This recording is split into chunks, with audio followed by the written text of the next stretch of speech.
schon oft lange. Ilse is working, is from Berlin, and has been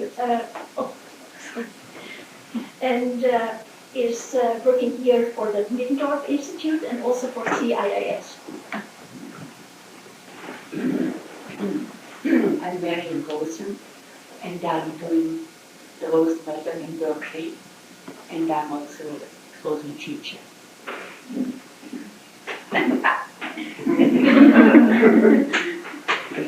I'm Charlotte Selver, and I have nothing more to say.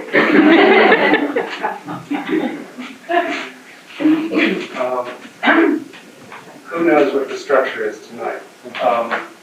We thought this was a wonderful opportunity. The three of you were in town at the same time. One of the things that many of us have become aware of is, in America particularly, is the rupture of old lineages of transmitting learning from one generation to another.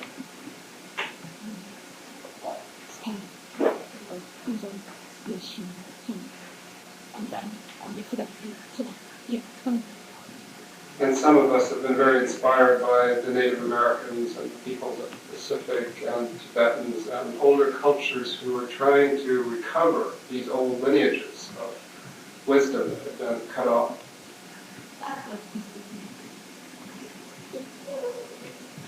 So it seemed a rare opportunity to people who have seen so much of the last century for us to be able to ask you to share with us your reflections on the world and big things like that, and maybe little things like stories that you think would be important for us to know.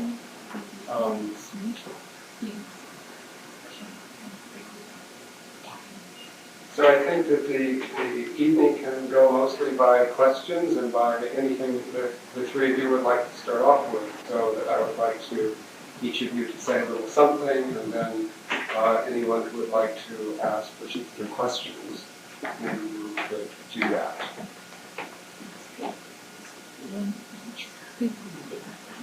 Would that be all right? So Bill says Charlotte can hear people hold it like that.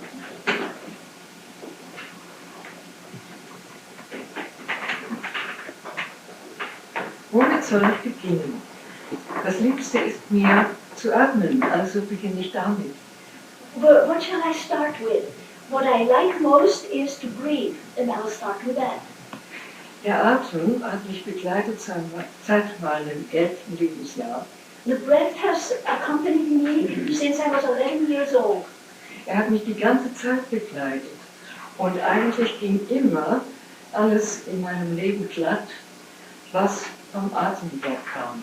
And it has accompanied me throughout all my life.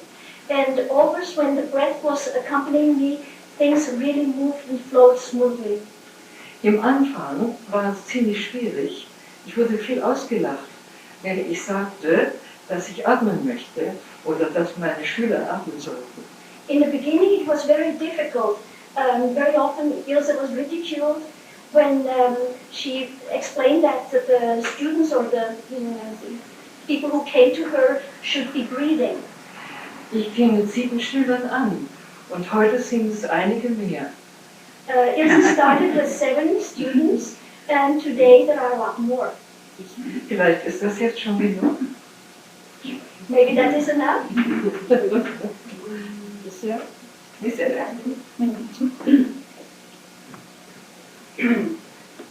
I like it the best when somebody asks me a question. It's very hard for me to talk just out of the blue, but I'll try. I'm a physical therapist by profession. I was that for many, many years. When I was 22 years old, I was in Munich. And Mrs. Heyer, my husband, Gustav Heyer. And Gustav Heyer was a pupil of Jan. And somebody had told me I should go and learn how to breathe because I had asthma as a child. This is how I came to speak with Mrs. Heyer. Mrs. hired a kind of a massage at that time on me. And when she put her hands on me, I said, I will learn that and I will do it for the rest of my life. It was very easy to say that because I was really not able to do anything else. I failed as a secretary or as an interpreter or whatever. And what Mrs. Heyer was doing, I could learn, and I could learn very easily. It was almost as if I'd known it before. And so I just needed to be there and did what she was doing. And was very happy with it.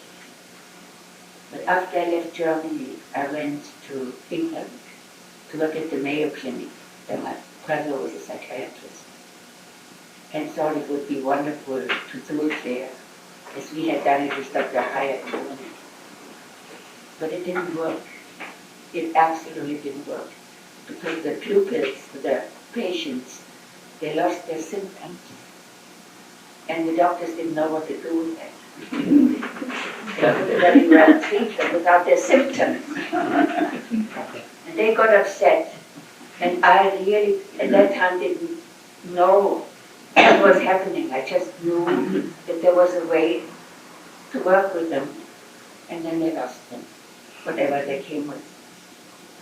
So after that, I decided I would rather look for my luck somewhere else. And I applied to go to America. And as the war had started, and I was in Sweden at the time, I had to come the back way into America. And I went through Siberia, Japan, and arrived in Berkeley. And when I saw Berkeley, I had a job waiting for me in New York with a Mrs. Lederer, who did this kind of greeting work. And she said she wanted me to come and work with her.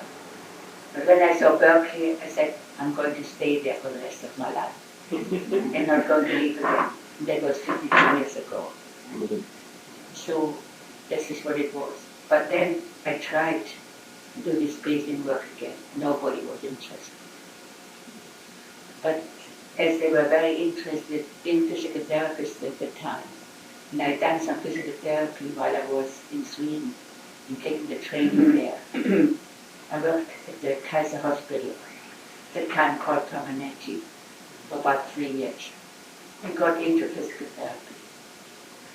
But already at that time, any kind of people with psychosomatic difficulties would be sent to me and said, why don't you take this person with headaches or backaches or something? And I worked with them. Most of them got a bit better. But like it is in physical therapy, you treat people and the symptoms disappear, but then often the symptoms come back. But as I didn't know any better, I did this for the next 35 years. I'm not taking too much time. But after this, that time, a young woman, was 23 at the time, appeared and said, why can't you teach me what you have learned in Munich? She was interested because her brother had come for a treatment. He had asthma and that asthma disappeared under a treatment.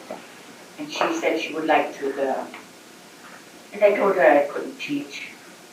And then I changed my mind because as I had never tried it, I thought I'd better try. And so Selver became my first student. And in showing her what I was doing, the whole, what we call now Rosen method, seemed to appear. It was not anything we did in particular, but by people coming into a very relaxed state, they all of a sudden came in touch with feelings, in touch with experiences that they had never known before. And this is how the whole work started. Just so that more and more of her friends would appear for treatments, and the friends' friends would appear, and the friends' friends would appear. And after a while, They were more people than we really could handle. And then we thought maybe we should train some more people to do it. So these were our beginnings.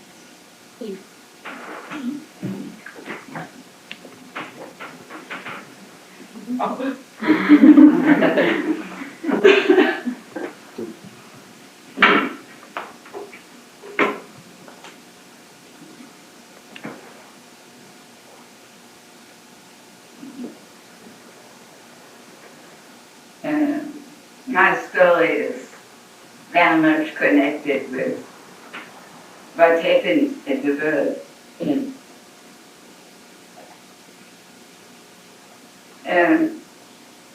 I was born in Germany at the bank of the Rhine. And my family was a middle-class, bourgeois family. And I was a child which nobody knew how I came into this family. I loved music and wanted to become a pianist. And I loved poetry. But these were not the things which my parents thought was anything I should do. So I also became heavier and heavier and fatter and fatter. And everybody was very worried about what would be happen to me. So one of my relatives was a dancer. And she brought me one day to the first performance which Mary Whitman gave in Berlin. It was, which is unheard for in Germany at that time. It was in a barn, and we were sitting on very hard wooden benches. And she danced, and she just shook me so strong that I thought I must do something. So since I had been playing the piano all my life till then, I chose something which had to do with music. So I went to Dr. Rudolf Bode, who was teaching at that time in Munich. And when he worked with me, he found me impossible. He said, there are so many beautiful professions in the world. Why, for heaven's sake, do you choose this? You are completely ungifted. So I bit my teeth together and thought, let's see. So I worked there, and I would say that there was a big fashion for physical education at that time in Germany, and everybody was needed to teach. And so through that I made my examination. And when he went through the rows of his students, and to whom he always said, each one said a very nice word, he came to me and he was silent, and he said, after a while, you will make your way. You can talk and you can play the piano. About what I had learned of him, no word. So I went and started to work. And strangely enough, I was successful in it. And at that time, it was after the First World War in Germany. And there was a meeting of the international youth. All people from every continent, from every land came to show their dances, saw what they did in sports. They were very interesting teachers of the philosophy and pedagogy, and it was a very deeply interesting meeting. It was in Hellerau by Dresden.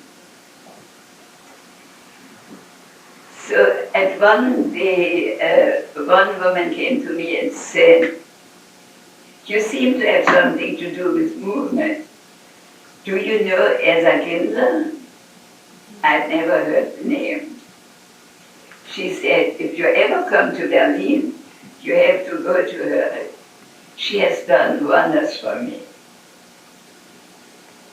I forgot about it, but maybe 1.5 years later I came to Berlin.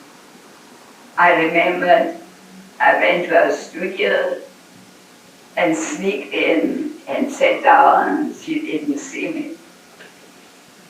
And was looking. The people were working on jumping, something I was very afraid of. She asked strange questions. "Do you know what is under your feet?" I'd been studying for 2 years. I'd never felt what was under my feet. "Do you feel the air through which you are stumbling?" The air was strange to me. "Do you feel the space?" Space. "Do you actually want to jump?" Want to jump? How can she ask such a question? They're here in order to jump. So, when the session was over, I felt as though everything was pulled away from me. I felt I must start new.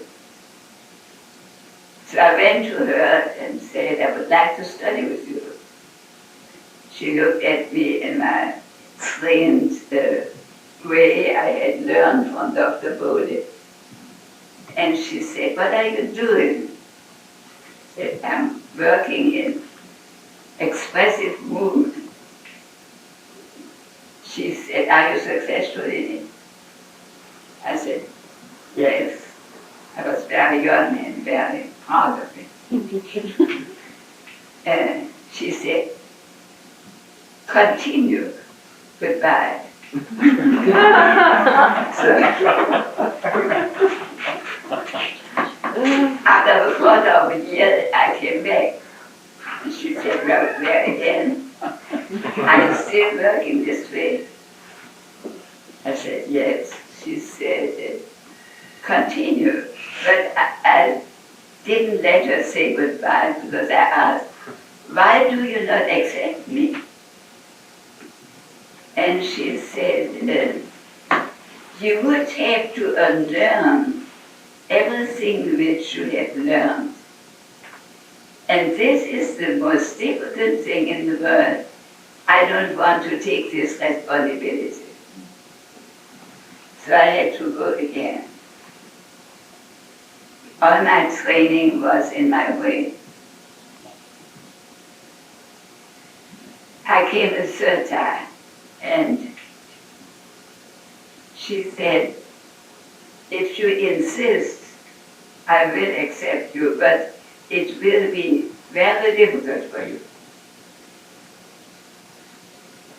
It wasn't difficult at all as far as I was concerned. I thought everything she said I understood completely. But there was one thing which disturbed me. She never looked at me. I asked myself, why doesn't she look at me? I feel so much what she said. After more than a year of working with her, she suddenly came to me and said, "Thank God, the first true movement." And I didn't have even had known that I had moved. So from this time on, my difficult time started. I began to feel that my movements were all beautiful but hollow, and I couldn't get rid of it. It was a very difficult time. There was also Heinrich Jacobi, who became by and by a partner of Elsa Ginder. He was started being a musical conductor, and he later on worked in experimental schools in Germany. And he found that so many people are called ungifted. That's what my teacher had, Dr. Bode, told me. But he found out that we are not ungifted, but we are only hindered. And hindrances can be changed. So when I heard this, I thought, ungifted, that was what I was told. I go to him. But he worked with music, and that was my battle horse, I would say. So one day he asked us to improvise. And I had always improvised at home. All my emotions I had let out in the piano. So I was very happy. Why is everybody so afraid to go to the piano? I go, and I went to the piano and began to improvise. When I had finished, Jacobi looked at me, smiled, and said, "So, you have improvised?" I said, "Yes." He said, "Would you try it once more? But listen."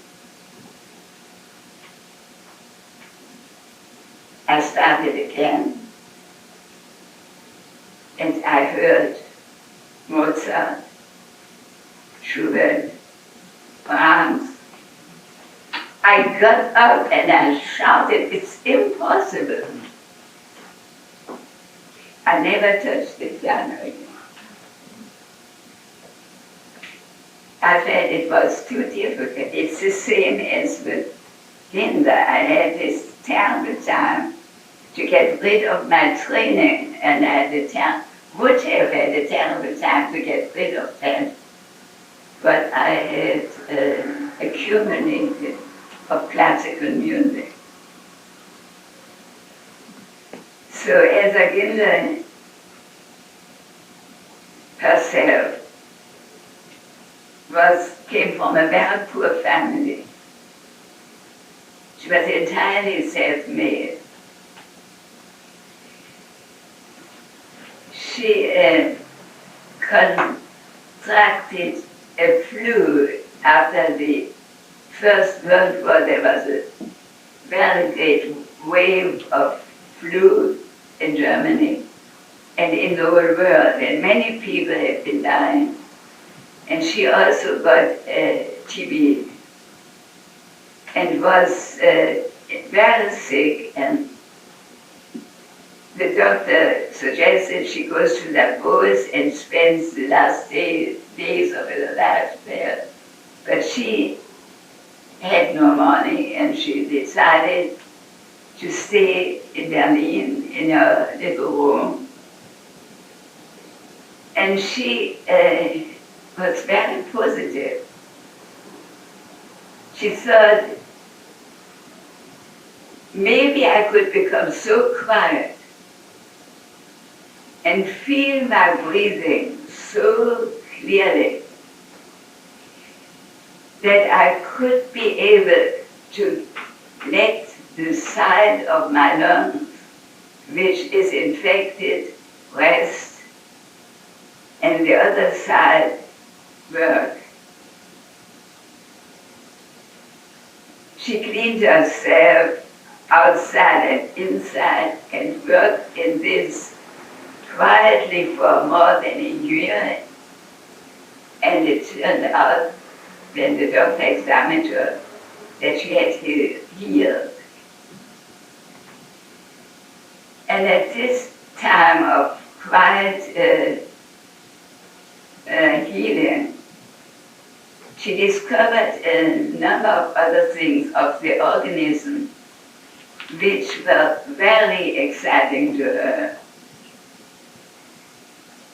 She found out that the organism is always, she has a tendency of always renewing itself.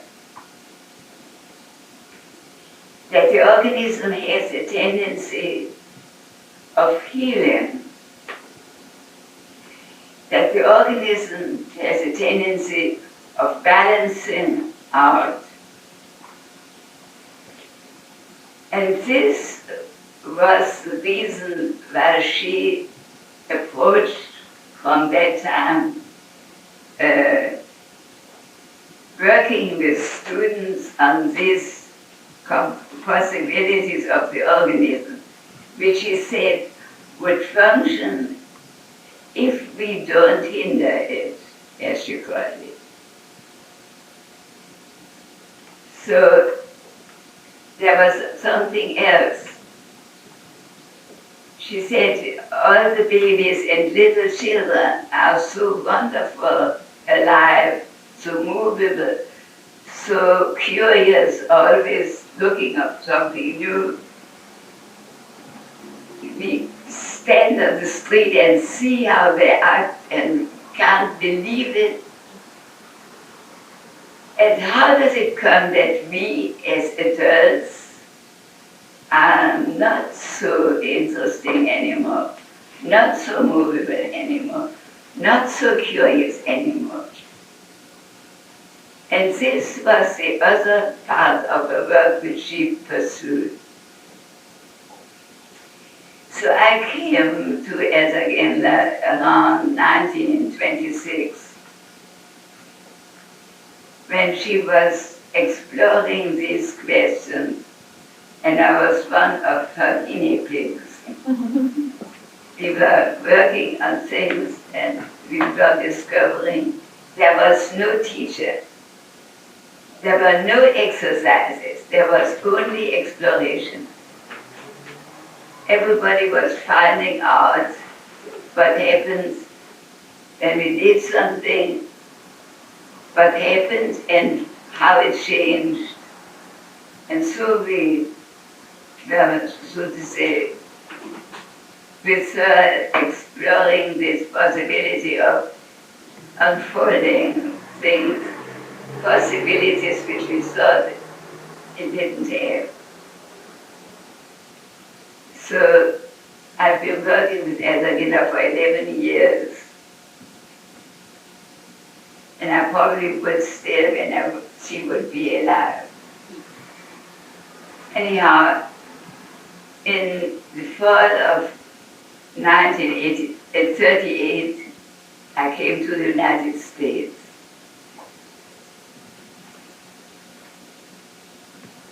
Before that, during all these terrible times of Hitler,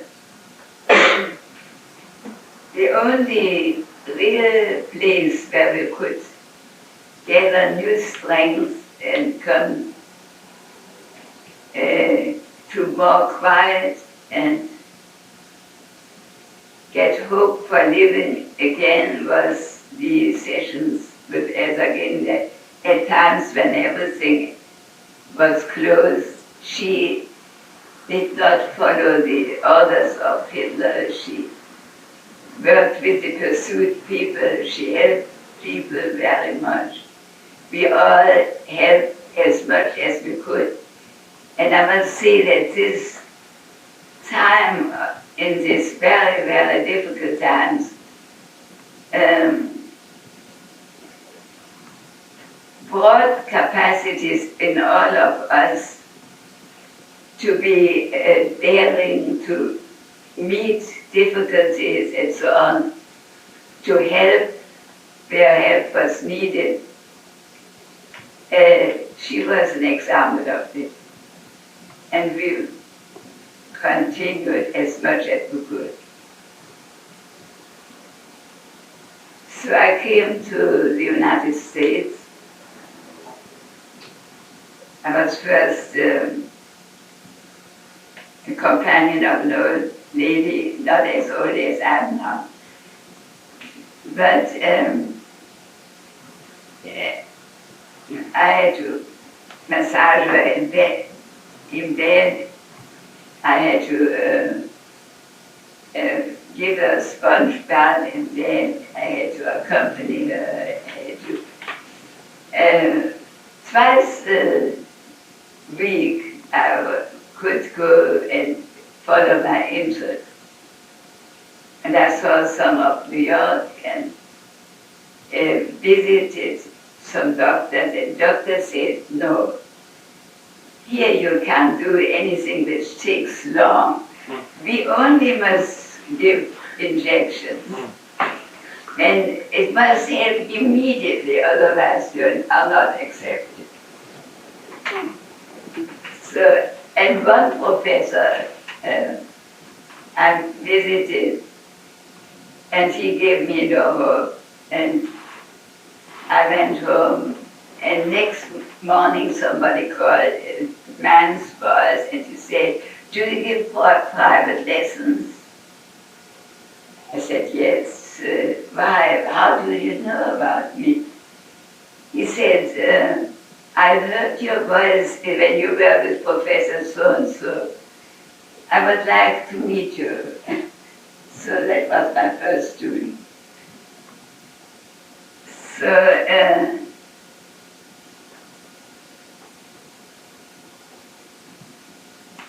very gradually, I got some students, and one of them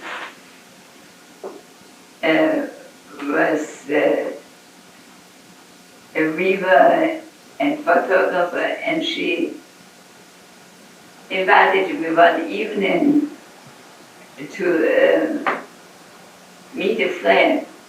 This friend had to be ill-informed. So he was interested in what I was doing, and we worked together, and he spoke to his patients and analyses and so on, and in no time at all, I had students in New York.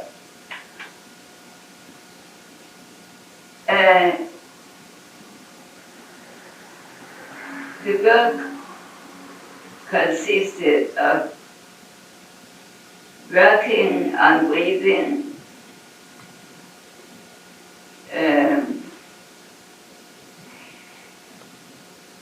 our connection with gravity.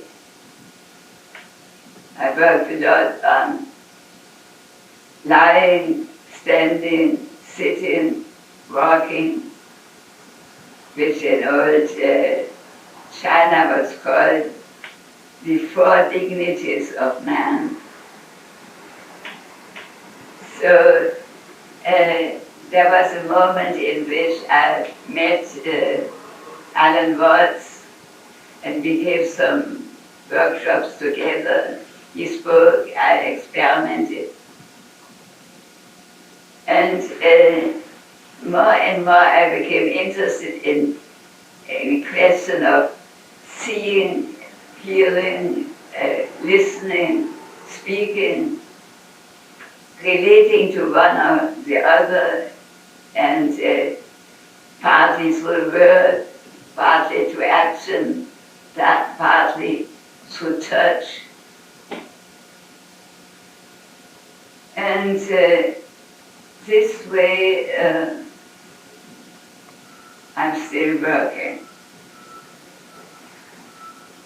But I have been asking myself often,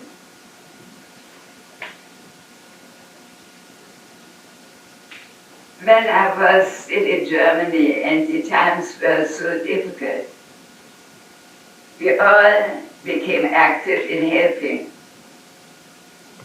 We all became active in standing together and doing things which were necessary.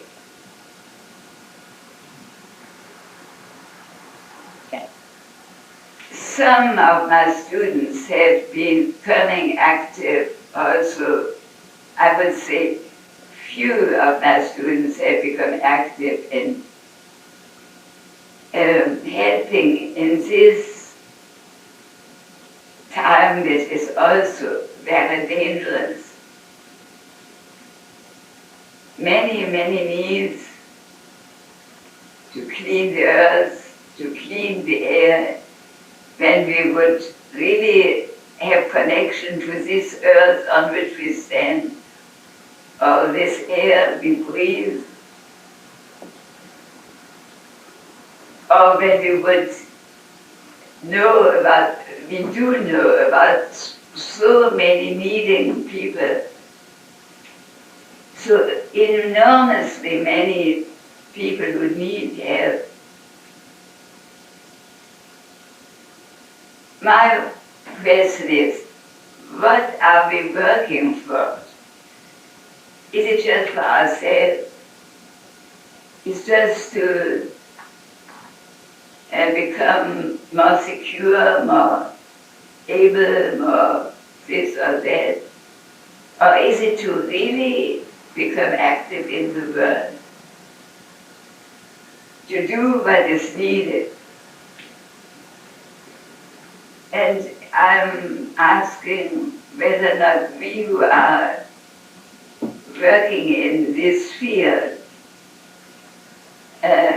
would not do good, perhaps to combine our working with some activities in which people could actually show their love to others, their interconnection with all the problems in the world, and not only become egocentrically working for themselves. So this is my story.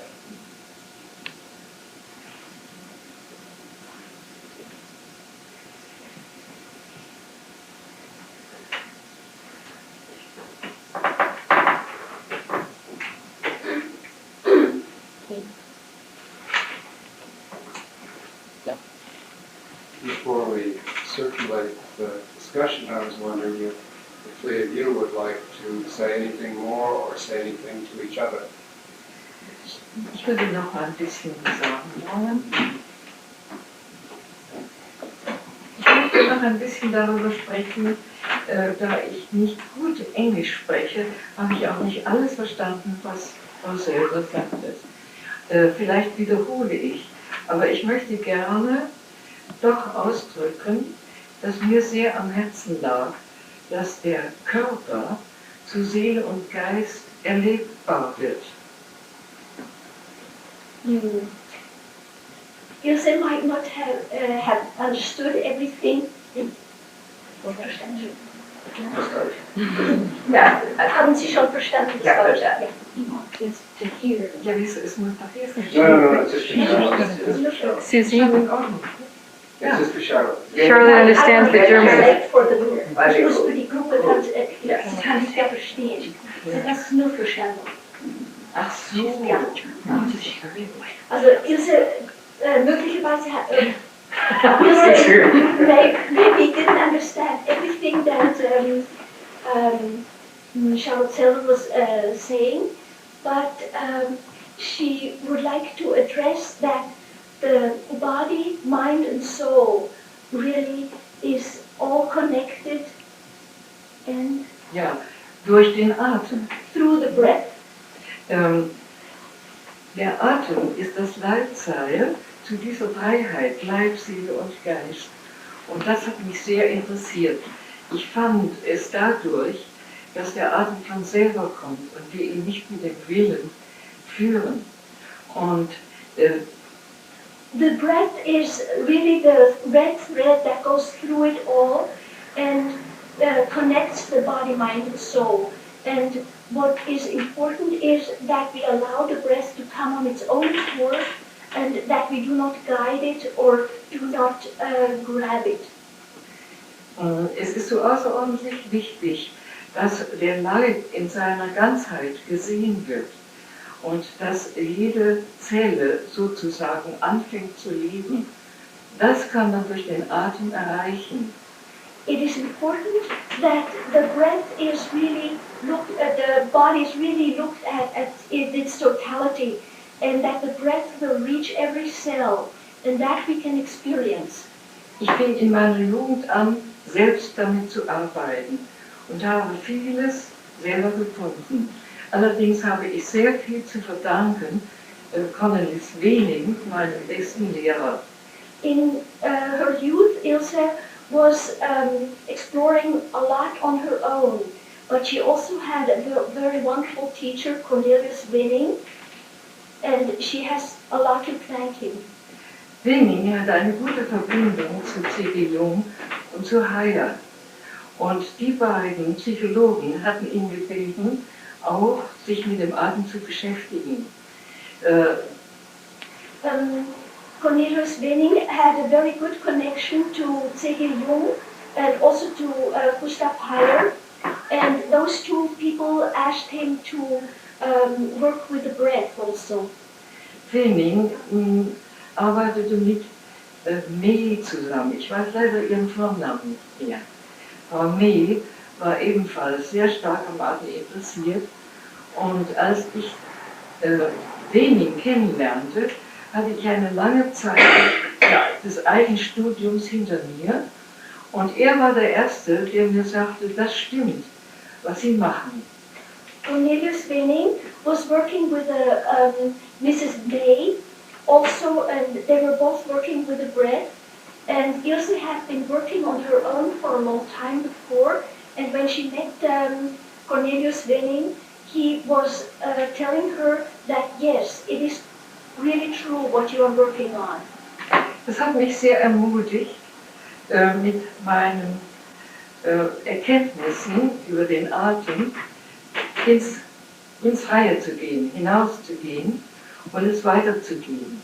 Und nun wird es mir immer mehr zu einer Überzeugung. That gave me a lot of courage to take my work out into the world. And now, more and more, it comes to me as a conviction. Dass eben die Dreiheit, Seele, Geist und Leib zusammengehören, und zwar gleichberechtigt. And it gave me the conviction that the body, mind, and soul, or spirit, are really connected and belong to that totality, and they are all with equal weight. Der Weg hat es auch bestätigt. Zuerst habe ich selbst gearbeitet in einer Praxis und the path also has given credence to that. And first, Ilse was working in her own practice. Und dann habe ich ein Ausbildungsinstitut gegründet in Berlin. And then she started her own institute in Berlin. Das war 1964. That was in 1964. Seither sind nun viele Menschen ausgebildet worden und wir haben in Europa eine ganze Menge Boden gefunden, der offen ist für unsere Arbeit. Since then, a lot of people have been going through the training, and it has the work has been well accepted in Europe and has really taken hold. Das wäre das, was ich jetzt zu sagen hätte. That was what Ilse had to say. I have to maybe add a few words too. I was very, very moved by what Charles Selver had to talk about, because Mrs. Heyer was training me, was also trained, worked with this elder Kindler. So I feel I'm Elsie Kindler's granddaughter in a way. I've got the the work and the ideas through somebody else. And as I was taught, I was in the same circle, the Waning and May were working. So to me that is absolutely mind-blowing to have this all come together. But I for many, many years then was removed from it. But something must have lived on. Something must have lived on. Because as you talk, it is so familiar and it makes me so happy to somehow find my roots too in what you're saying. So whatever I got maybe developed in a little different way, like we all come from the same place and just find our own way with what we got, what was handed down to us. I just wanted to thank you very much. Let me re-experience my roots and the roots of what I'm doing.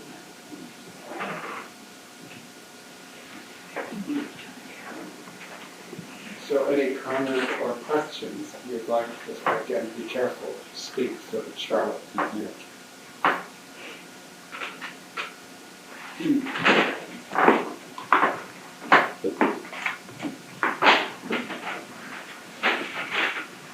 I was so inspired, Charlotte, by hearing your story and then having you come at the end to your question to all of us. It's very moving. Is this work just for ourselves? It's something I ask myself.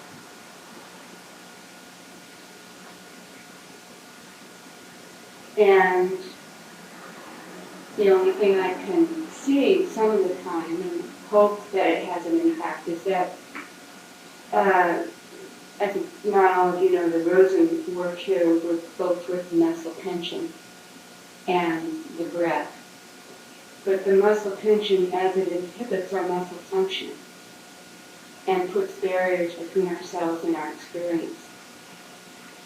And there's something that we see in the workshops and the trainings that as people start to let go of those muscle tensions, those barriers, and let their experiencing that the love that you also mentioned, Charlotte, can show in also to it, with your realization of the body, mind, and soul.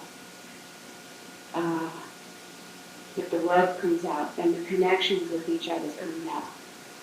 And then the full function starts to be available. And hopefully the caring to be directed towards our earth, and our sky and our air starts to also be there. I know I see this in our work in terms of our connection with each other as human beings and better relationships that I know about our planet. And I just wonder if you see that in your work also, that something transmits in connection with other humans. And that somehow, I think that has a deep impact in ways we don't know. Just like the magic of you three coming from your roots and ending up here. I wonder if you could speak to what you think the impact is.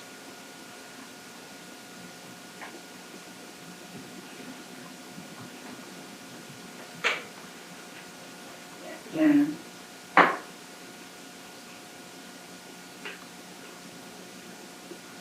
I must say that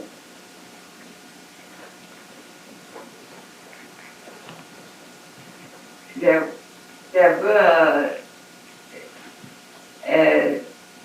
certain people who have been going out and have done very important things, which, for instance, somebody who wanted, read what was in the newspaper, heard what saw on television, and so on, wanted to help and called the government and said, could I help? She was a psychologist and a physical therapist. And she was very often said no, and at last she was called and was said, if you get a team of 7 people who are from the health professions, you can go to Cambodia and to the camps of the people who have fled there and work with them. So she did, and she did it many times for 3 months each. And later on she trained other teams to do the same. And she did very, very important work there. And there are many, many reasons, out of which one or the other person suddenly stands up and acts. But the majority, I would say, works more just for him or herself. And I think it's a very big danger that we become narcissistic, that it becomes too close in around the ego. And I do think that any possibility of which we could have to invite people or even offer people occasions to work for something which might fit in their field and interest them and might be very much needed, would be very, very important. I know it from Green Gulch Farm, where people work with dying people, people work with AIDS patients, and I know many occasions, but as far as my own knowledge of what the average amount of people with whom I come together is concerned, it is relatively rare.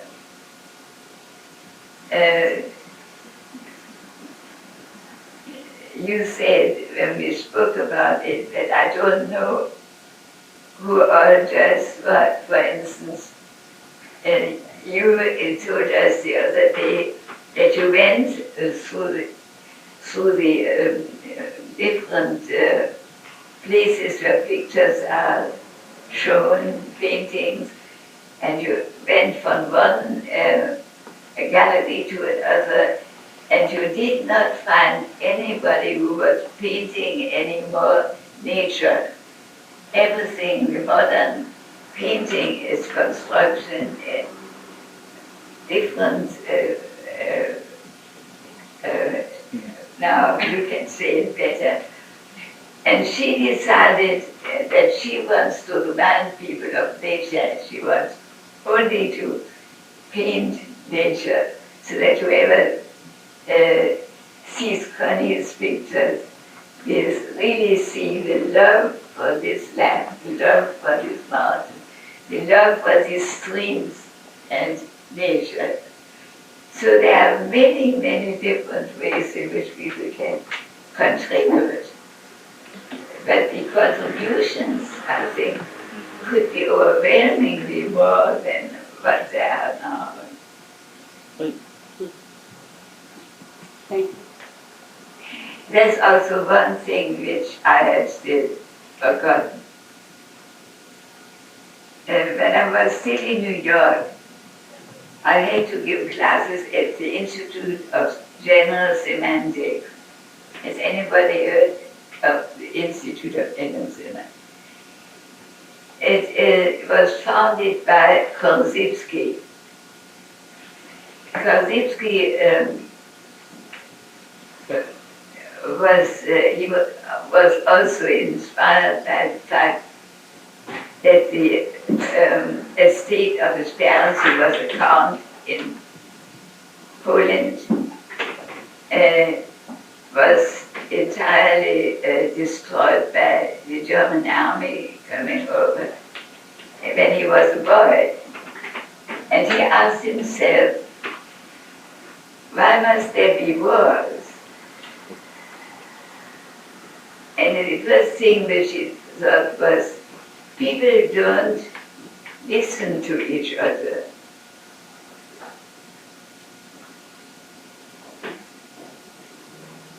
That's why there are wars. Later he came to the question of how does it come to the world? How does it come in the human organism to speaking?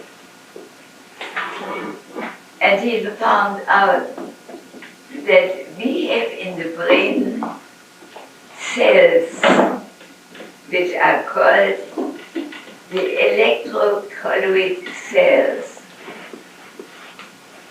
They act like a photographic immersion. When something happens, you hear something, you see something, it impregnates the person in these cells. It's like an impregnating, like when the photographic cell immersion is impregnated by a picture. And from there it goes into the sensory nervous system. Sensory nervous system goes all through us, everywhere where we exist. We feel, could feel, you see. And from there, he stressed that all this can only happen in what he called the silent levels. That means when the mind is quiet and open.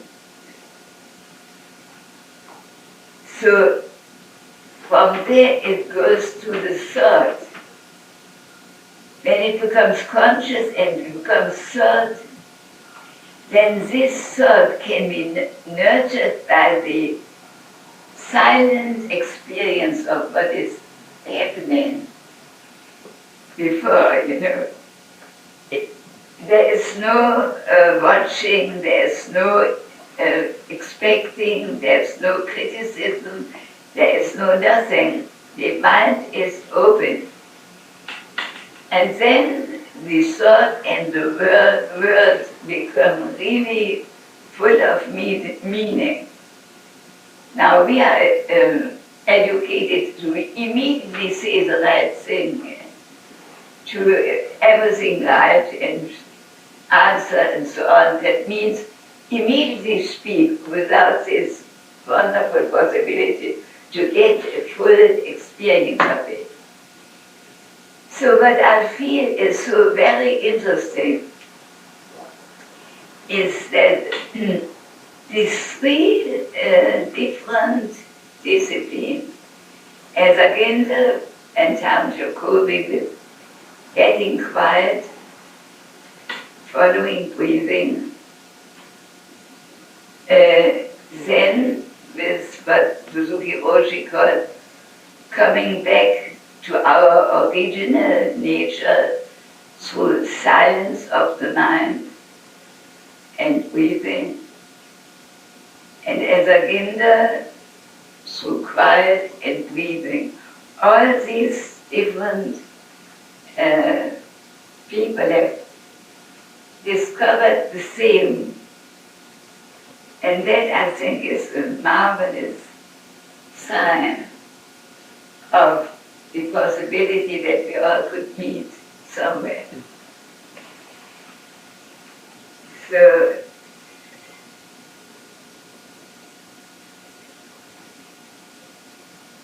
when we really get impregnated, we begin to act. So the question is how deep it goes, what we experience.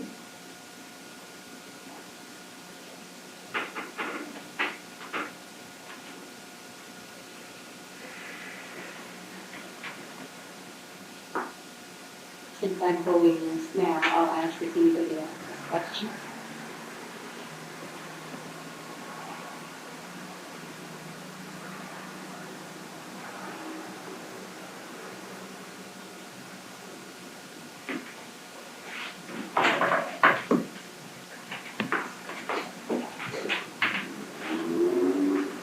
Not so much a question as a deeper affirmation. Then I speak only as a student, and my major training in somatic work has been in the Middendorf breathing. But as you said, Charlotte, the greatest difficulty for me has been unlearning. Okay. And it was very difficult. It is very difficult. I had to unlearn a spiritual tradition. I had to unlearn a depth psychology tradition. And in the training program, at first, I experienced anger at the fact that I constantly, my mind was telling, this must be, you must find this true psyche. You must find a correspondence, true psyche. And my teacher would say, go to the breath. Go to the breath. Let the breath be. Let the breath come and go.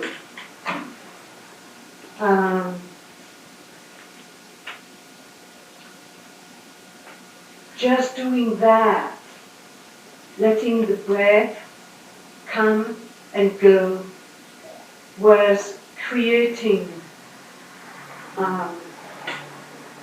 the silence and the quiet you are speaking about.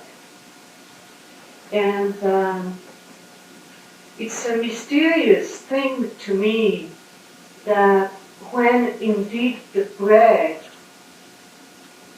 takes over and that I am receptive enough to receive the inhalation, which for me was something totally unknown, that inhaling was a receptive process and the exhalation coming as a creative gesture. So when I think I am a little more of a receptive person since I do the work with the breath. And working with clients and living in the country, I remember I had given a treatment to a woman who is a viniculture and a carpenter. And she called me after the treatment and said, you know, I saw the trees, T-R-E-E, I saw the trees for the first time. It's like my vision has changed. And it seemed to me that the healthy, in my experience, somatic work is changing our way of being in the world.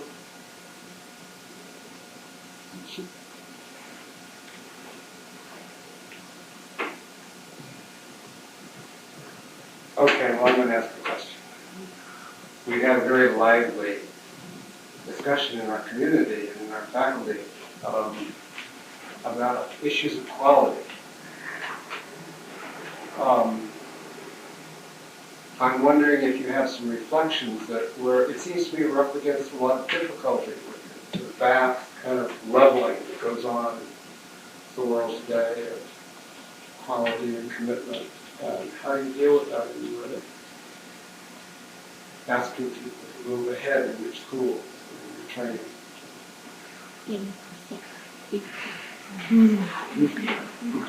And could we hear from all of them on that? I'd like to hear from each of them. Judith says she wants to hear from all of you.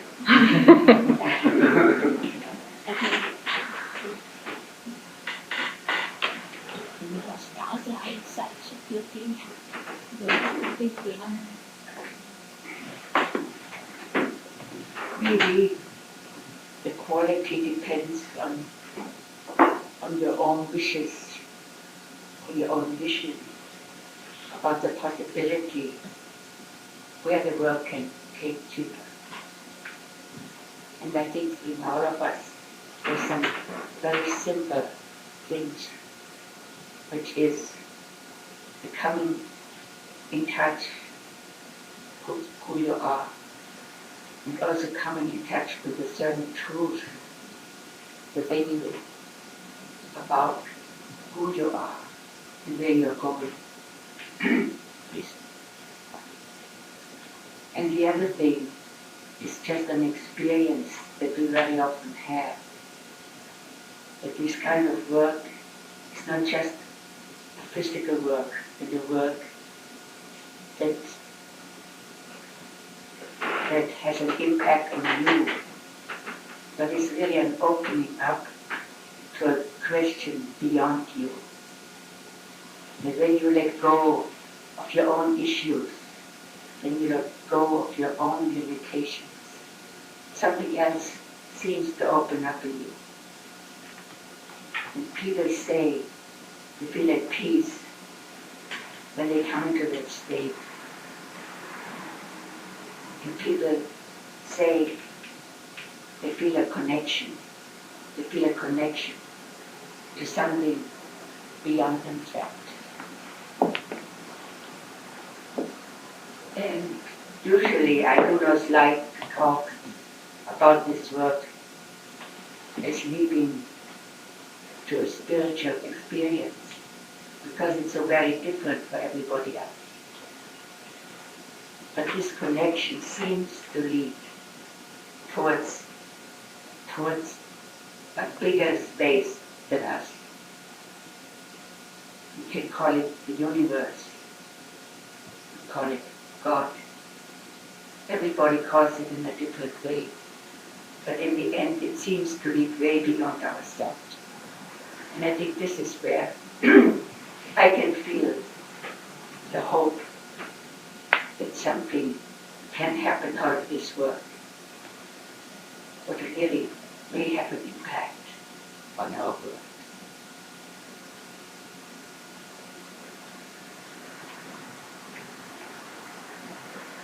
Das wichtigste Wort erschien mir, die Erfahrung. The most important word seemed to be the experience. Die Erfahrung können wir nur machen über unseren ganzen Leib. We can experience only via our whole body. Und dann ist wieder der Atem zu nennen, der diese Erfahrung möglich macht. And then we have to again mention the breath that makes this experience possible. Wir stehen heute in einer Zeit, die gerade diese neue Seite der Erfahrung erstmals wieder richtig erfährt. We are today at a time that really is newly exploring that new side of the body again. Bis jetzt wurde die Welt vom Denken regiert. Until now, the world has been governed by thought. Und es ist ein ganz großes Erlebnis zu erfahren, dass zum Denken auch das Empfinden gehört und das Sammeln.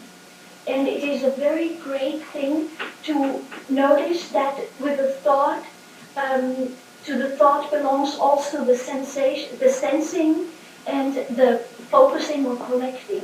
Manchmal sieht es so aus, als ob die verschiedenen, diese drei Komponenten sich nicht einen lassen würden.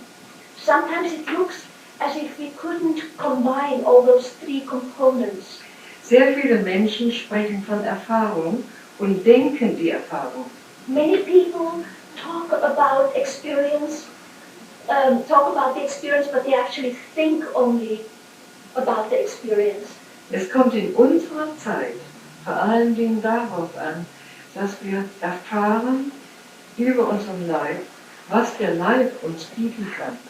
It is important in our times to really experience via the vehicle of our body what it can tell us. Wir müssen ihn ins Gleichgewicht bringen mit Seele und Geist. We have to achieve a balance between the body, mind and spirit.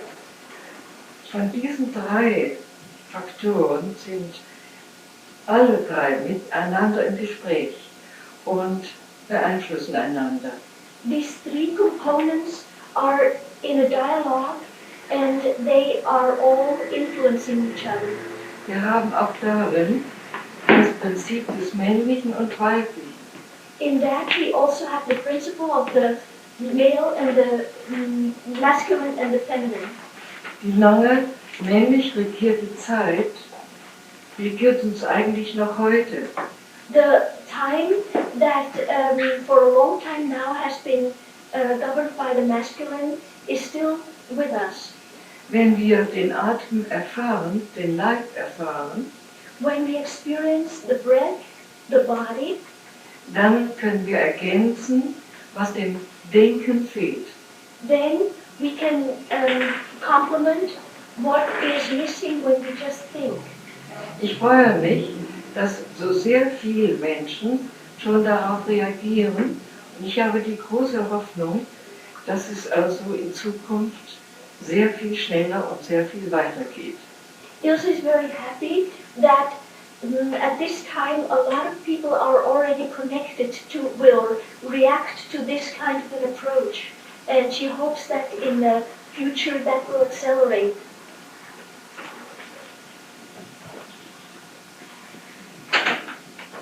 Judith said you have to answer that question too about violence. I said I would like all three of them to speak. Would you please retranslate that? I would like all three of them to speak on it, not that she has to.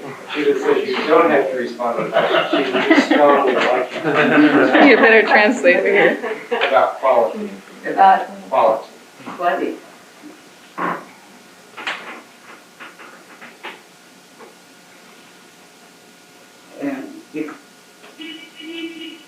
Soll ich Deutsch sprechen?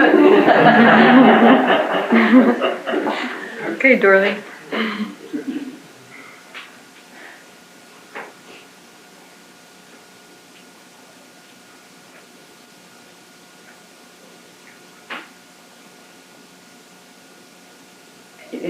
Let's learn English connection. In connection with teaching, when you're teaching, we discuss what about quality? Quality in teaching, quality in students and teachers, work, quality of work. In a world that's making McDonald's hamburgers out of everything.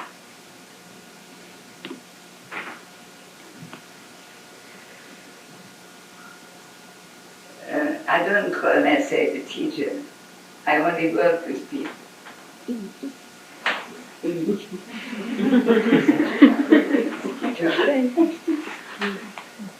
So I have nothing to teach. But I can ask questions. And when the questions are appropriate, then the person begins to, it shakes the person.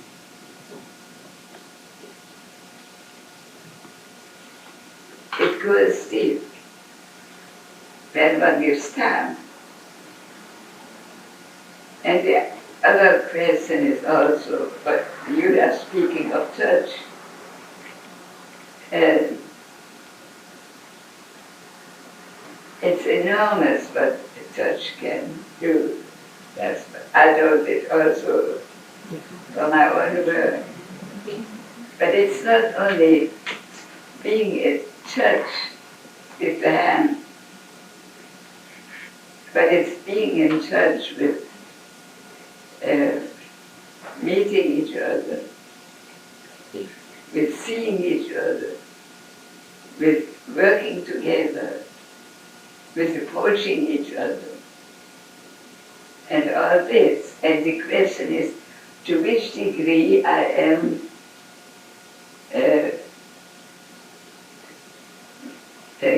giving myself. I'm really there, present, I'm really there way, not here, but in my totality.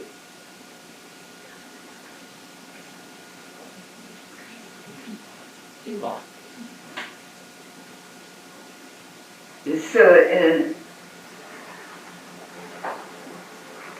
finding out about breath, or finding out about Folter, about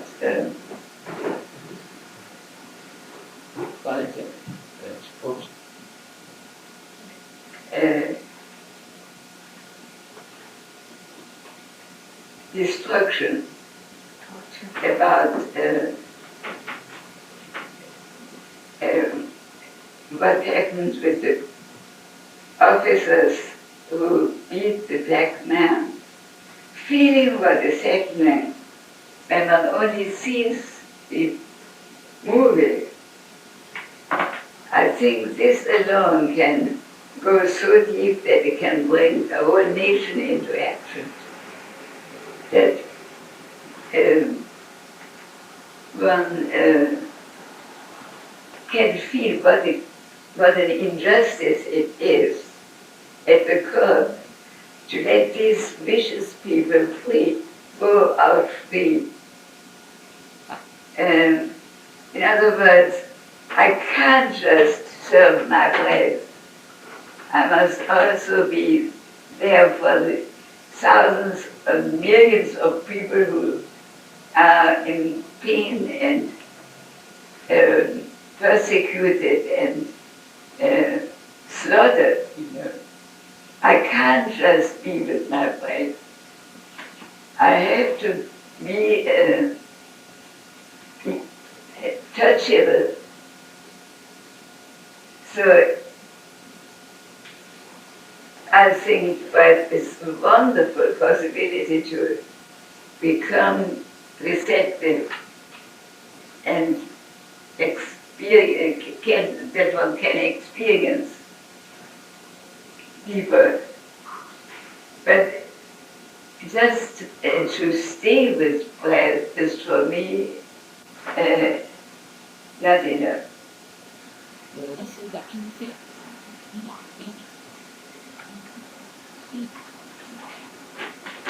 I have a question. You've all been working very hard, and I know this weekend, and some of you have to work tomorrow. Is it all right if we stay another 2 minutes to wind up? Would that be okay with you? Yeah. Yeah? Okay.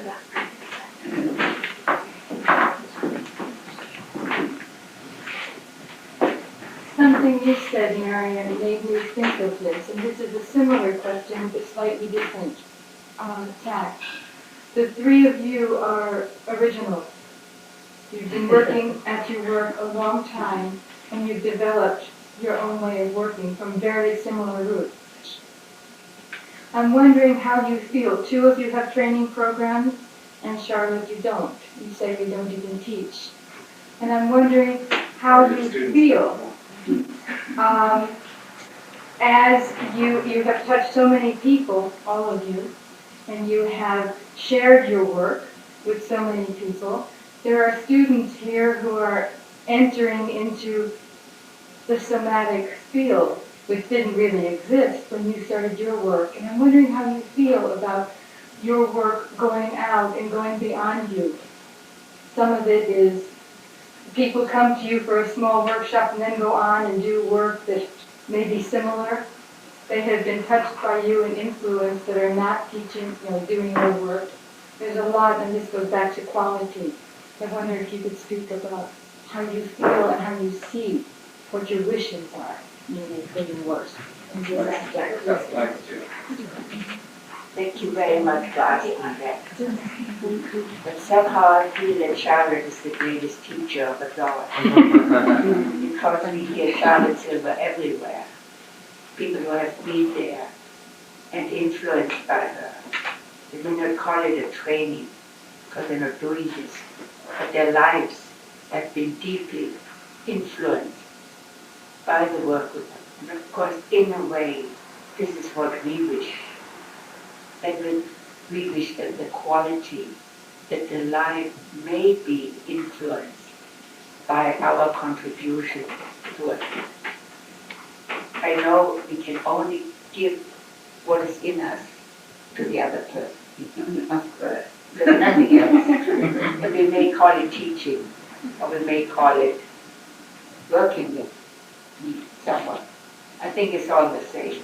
Because if we work with someone, we teach them.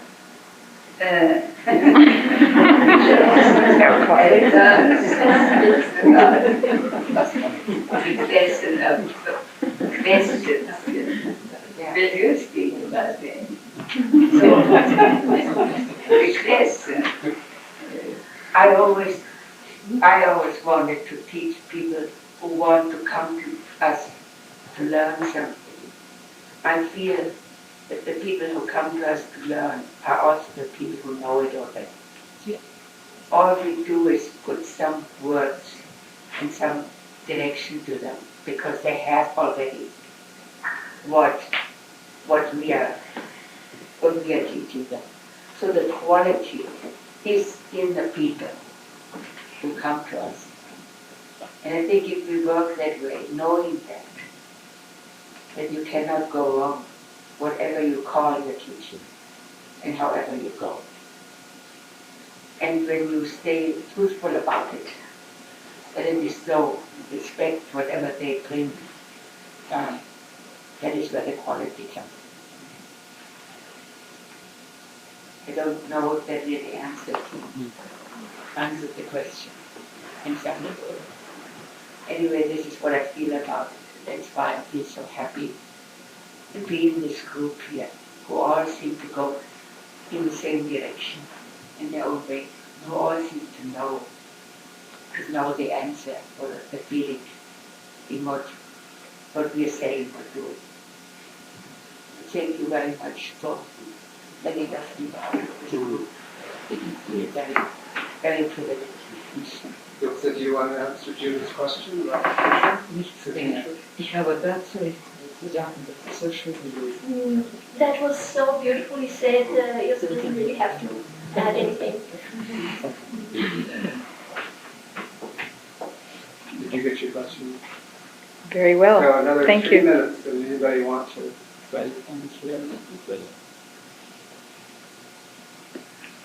Well, thank you very much for coming. It's very special, very moving, interweaving the history. Thank you very honored that you could come. Thank you very much. It was very beautiful that we could meet. Would you like to run for president of the United States?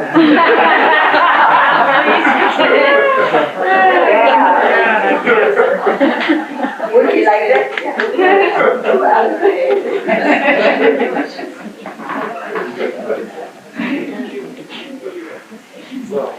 Thank you very much. It's been an honor.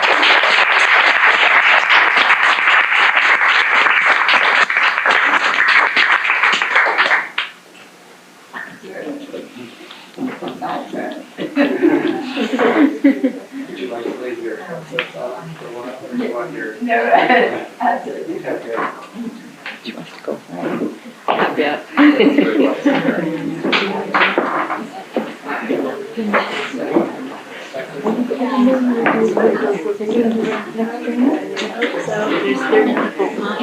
Right. Oh, really? Talk to you. Yeah, I did the workshop. Was it